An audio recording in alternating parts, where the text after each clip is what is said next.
ஜெய் ஸ்ரீராம். இன்னைக்கு வீடியோவில் நான் ரொம்பவுமே முக்கியமான ஒரு விசேஷம் பற்றி தான் நான் உங்க கூட டிஸ்கஸ் பண்ண போகிறேன். என்ன விசேஷம் அப்படின்னா, இந்த மாதத்தில் எல்லாராலையும் சிறப்பாக கொண்டாடக்கூடிய, அதுவும் முருக பக்தர்களுக்கு ரொம்பவுமே முக்கியமான நாளான வைகாசி விசாகத்தை பற்றி தான் நான் இந்த வீடியோவில் உங்களுக்கு ஷேர் பண்ண போகிறேன். நீங்கள் என்னோட வீடியோவை ஃபர்ஸ்ட் டைம் பார்க்குறீங்க அப்படின்னா, let me introduce myself. I'm Soundarya Lakshmi.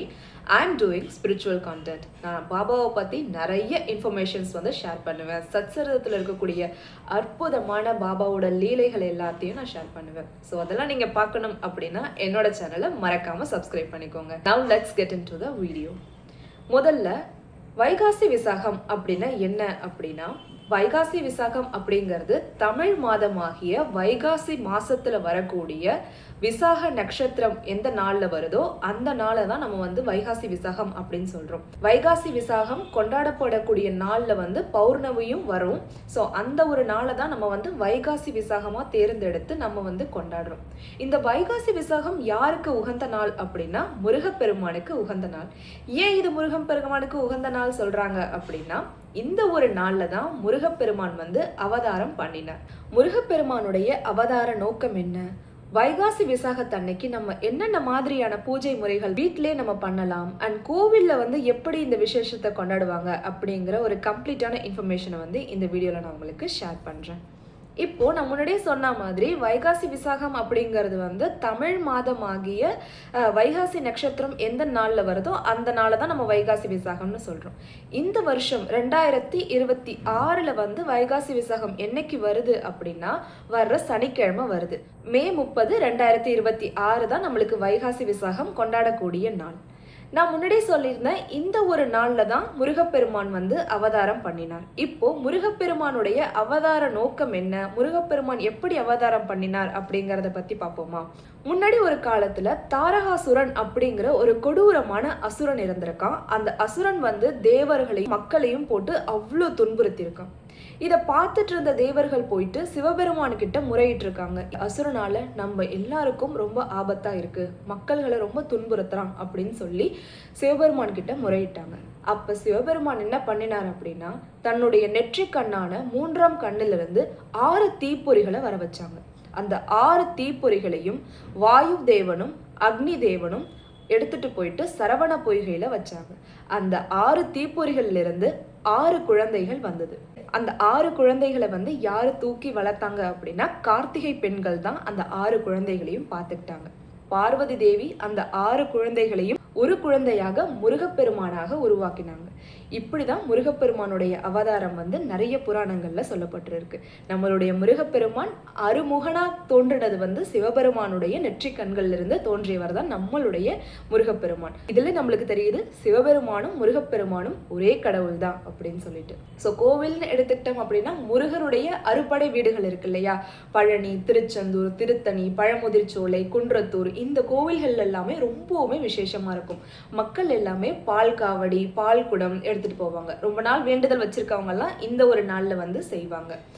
அதுக்கப்புறம் முருகனை பொறுத்த வரைக்கும் இந்த ஒரு நாள்ல பால் சம்பந்தப்பட்ட ஏதாவது ஒரு விஷயத்த நீங்க ஆஃபர் பண்ணீங்க அப்படின்னா அது ரொம்பவுமே நல்லது. நம்மளால முடிஞ்சது ஒரு பால்ல செஞ்ச ஒரு பிரசாதம் கூட ஆஃபர் பண்ணலாம். இல்ல வீட்டிலே கூட நீங்க பால் முருகனுக்கு பால் பாயாசம் அந்த மாதிரி நம்மளால என்ன முடியுதோ அது கூட நம்ம ஆஃபர் பண்ணலாம். நான் பசும் பால் நீங்க கோவில்கள்ல கொடுத்துட்டீங்க அப்படின்னா முருகனுக்கு அதை அபிஷேகம் பண்ணும்போது அவங்க பயன்படுத்திப்பாங்க. ஸோ ஏதாவது பால் சம்பந்தப்பட்ட பொருட்கள் முருகனுக்கு ஆஃபர் பண்றது அப்படிங்கிறது இந்த ஒரு நாள்ல ரொம்பவுமே சிறப்பு.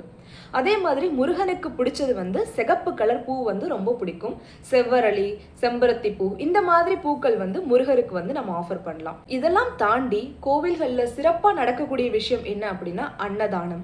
இந்த ஒரு நாள்ல எது பண்றோமோ இல்லையோ கண்டிப்பா அன்னதானம் பண்ணணும். அன்னதானம் பண்றது அப்படிங்கிறது நம்மளால எவ்வளவு பண்ண முடியுதோ, ஒருத்தருக்கு ஒருவேளை சாப்பாடு வாங்கி கொடுத்தாலுமே அதுவே நம்மளுக்கு அன்னதானம் பண்ணினதா தான் அர்த்தம். நம்மளால முடிஞ்சது தான் நம்ம பண்ண முடியும். ஸோ அதனால நீங்க அன்னதானம் அப்படிங்கிறது இந்த ஒரு நாள்ல ஸ்பெஷலா எல்லாராலையும் பண்ணப்படுது. ஸோ நம்மளால முடிஞ்ச அளவு ஒருத்தருக்கோ இல்லை 2 பேருக்கோ, முடிஞ்சதுன்னா ஜாஸ்தியான ஒரு மெம்பர்ஸ்க்கோ நம்ம சாப்பாடு ப்ரொவைட் பண்ணலாம். ஸோ அன்னதானம் கோவில்கள்ல சிறப்பாக கொண்டாடுவாங்க. அதே மாதிரி நம்மளால அன்னதானம் கொடுக்க முடியலனா கூட நீர் சம்பந்தப்பட்ட ஆகாரங்கள் வந்து நம்ம தானமாக கொடுக்கலாம். மோர், ஜூஸ், அதுக்கப்புறம் பானகம், என்ன நம்மளால முடியுதோ அது கூட நம்ம வந்து ஆஃபர் பண்ணலாம். ஸோ இந்த ஒரு நாளில் வந்து கோவில் எடுத்துக்கிட்டோம் அப்படின்னா நல்ல விசேஷமாக இருக்கும். அன்னதானமும் ரொம்ப ஸ்பெஷலாக இருக்கும். இப்போ நம்மளால கோவிலுக்கு போக முடியல அப்படின்னா வீட்டிலே நம்ம வழிபடலாம். வீட்டில் எப்படி வழிபடலாம் அப்படின்னா காலையில் எழுந்திருச்சு குளிச்சு நீட்டாக ட்ரெஸ் பண்ணி நல்ல ஒரு டைமில் வந்துட்டு முருகனுடைய ஃபோட்டோ இல்லைனா விக்கிரகம் இருந்துச்சுன்னா விக்கிரகம்க்கு வந்து நல்ல அபிஷேகம் பண்ணி பால் அபிஷேகம், தேன் அபிஷேகம், நம்மளால என்ன அபிஷேகங்கள்லாம் பண்ண முடியுதோ தாராளமாக பண்ணி சந்தனம் குங்குமம் வச்சு முருகருக்கு வந்து சிகப்பு கலரில் பூ வந்து ஆஃபர் பண்ணி முருகருக்கு நைவேத்தியத்தில் ரொம்ப பிடிச்சது வந்து பயிர் பாயாசம் ரொம்ப பிடிக்கும். பாசி பருப்பில் பண்ணக்கூடிய ஒரு பாயாசம் வந்து ரொம்ப பிடிக்கும். அந்த ஒரு பாயாசத்தை வந்து நம்ம முருகருக்காக ஆஃபர் பண்ணலாம். நம்மளால முடியலனா கூட பரவாயில்ல, நம்ம வந்துட்டு ஒரு ஃப்ரூட் வச்சா கூட அதுவுமே போதும் தான். ஒரு பழம் இல்லைனா வந்துட்டு கற்கண்டு, ட்ரை ஃப்ரூட்ஸ், என்ன நம்மளால முடியுதோ முருகருக்கு வந்து அந்த ஒரு பிரசாதத்தை நம்ம ஆஃபர் பண்ணலாம். தீப தூப ஆராதனை எல்லாம் காமிச்சதுக்கு அப்புறமா அந்த பிரசாதத்தை வந்து நம்ம சாப்பிட்டுட்டு பக்கத்தில் இருக்கவங்களுக்கு எல்லாத்துக்குமே விநியோகம் பண்ணலாம். இந்த ஒரு நாளில் நீங்கள் வேல் பூஜை பண்ணுறது ரொம்பவுமே சிறப்பு. வேல் பூஜை பண்ணுறது அப்படிங்கிறது ரொம்ப ஒரு பெரிய விஷயம்லாம் கிடையாது. முருகருடைய விக்கிரகத்துக்கு நம்ம எப்படி அபிஷேகம் பண்ணி சந்தன குங்குமம் வச்சு நம்ம வழிபடுறோமோ அதே மாதிரி தான் வேலுக்கும் நம்ம வந்துட்டு அபிஷேகம் பண்ணி முருகராக பாவிச்சு சந்தன குங்குமம் வச்சு வேல்மாறல் வந்து நம்ம வந்து படிக்கலாம். இல்லைனா வந்துட்டு திருப்புகழ் படிக்கலாம். இல்லை நம்மளால எதுவுமே படிக்க முடியல, டைம் இல்லைனா கூட இட்ஸ் ஓகே. நம்ம வந்துட்டு ஓம் சரவண பவ, முருகனுடைய தாரக மந்திரமான ஓம் சரவண பவ அப்படிங்கிற மந்திரத்தை வந்து எவ்வளோ முறை சொல்ல முடியுதோ அவ்வளோ முறை சொல்லலாம். 21 முறையிலிருந்து 108 நம்மளால எவ்வளோ டைம் நம்மளால இந்த நாளில் ஒரு சொல்ல முடியுதோ தாராளமாக சொல்லலாம். ஸோ ஓம் சரவண பவ சாண்ட் பண்ணிட்டு தீப தூப ஆராதனை காமிச்சு நெய்வேத்தியம் பண்ணி அந்த நெய்வேத்தியத்தை நம்ம எல்லாருக்கும் விநியோகம் பண்ணலாம். ஸோ இப்படி தான் நம்ம வீட்டில் வந்து நம்ம வழிபட போகிறோம். இந்த ஒரு நாளில் விரதம் எடுக்கிறது அப்படின்னாலும் according to your health condition, நம்மளுடைய ஹெல்த் கண்டிஷன் வந்து எப்படி இருக்குது அப்படிங்கிறத வந்து பார்த்துக்கிட்டு நம்ம வந்து விரதம் வந்து எடுக்கலாம். விரதம் எடுத்து இந்த ஒரு நாளில் வந்து நம்ம வைகாசி விசாகத்தை அன்னைக்கு முருகன் கிட்ட வேண்டிக்கிட்டோம் அப்படின்னா அடுத்து வர வைகாசி விசாகத்துக்குள்ள நம்ம கோரிக்கை வந்து நிறைவேறும் அப்படிங்கிறத வந்து எல்லாராலையும் நம்பப்படுது. ஸோ நம்மளும் விரதம் எடுக்க முடிஞ்சுது அப்படின்னா தாராளமாக விரதம் எடுக்கலாம்.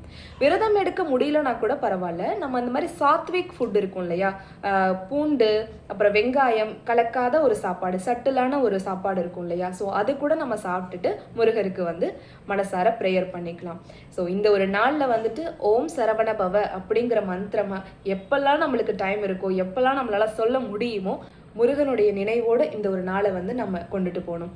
அண்ட் இந்த ஒரு நாளில் நம்ம என்ன விஷயத்தை தவிர்க்கணும் அப்படின்னா கோபப்படுறதை நம்ம தவிர்க்கணும். மனசை அமைதியான ஒரு நிலையில் வச்சுக்கணும். மற்றவங்கள திட்டுறது, மற்றவங்கள வந்துட்டு தவறான வார்த்தைகள் சொல்லி பேசுறது அதெல்லாம் இல்லாமல் நல்ல ஒரு மனசோட முருகன் மனசில் இருக்கும்போது இந்த மாதிரியான எண்ணங்கள், இந்த மாதிரியான கோபங்கள் எதுவுமே நம்ம மனசுக்கு வந்து வராது இல்லையா. ஸோ இந்த ஒரு நாளில் முருகனை மனசில் நினச்சி மனசார நீங்கள் வந்து பிரார்த்தனை பண்ணிக்கோங்க. முருகன் எப்படி தாரகாசுரனை அழித்து இந்த உலகத்தை காப்பாற்றினாரோ அதே மாதிரி நம்ம முருகனை மனசுல வச்சிருக்கும் போது நம்ம மனசுல இருக்கக்கூடிய கெட்ட எண்ணங்கள், எதிர்மறையான எண்ணங்கள், மனசுல இருக்கக்கூடிய துன்பம், ஆங்ஸைட்டி, என்னென்ன மாதிரியான ஒரு டிப்ரெஷன்லாம் நம்ம ஃபேஸ் பண்ணிட்டு இருக்கோமோ அதை எல்லாத்தையும் முருகன் அந்த தாரகாசுரனை அழிச்சா மாதிரி அதை எல்லாத்தையும் அழிச்சு நம்மளை நல்வழிப்படுத்துவார். ஸோ இந்த ஒரு நாளை முருகனை நினைச்சு சந்தோஷமா எல்லாரும் கொண்டாடலாம். தேங்க்யூ ஸோ மச் ஃபார் வாட்சிங். இந்த மாதிரி ஸ்பிரிச்சுவல் ரிலேட்டடான கண்டென்ட் வேணும் அண்ட் பூஜை முறைகளை பற்றி தெரிஞ்சுக்கணும், நம்ம பாபாவை பற்றி நிறைய இன்ஃபர்மேஷன் தெரிஞ்சுக்கணும் அப்படின்னா என்னோட சேனலை மறக்காமல் சப்ஸ்கிரைப் பண்ணிக்கோங்க. I'll see you soon in the next video. Jai Sriram.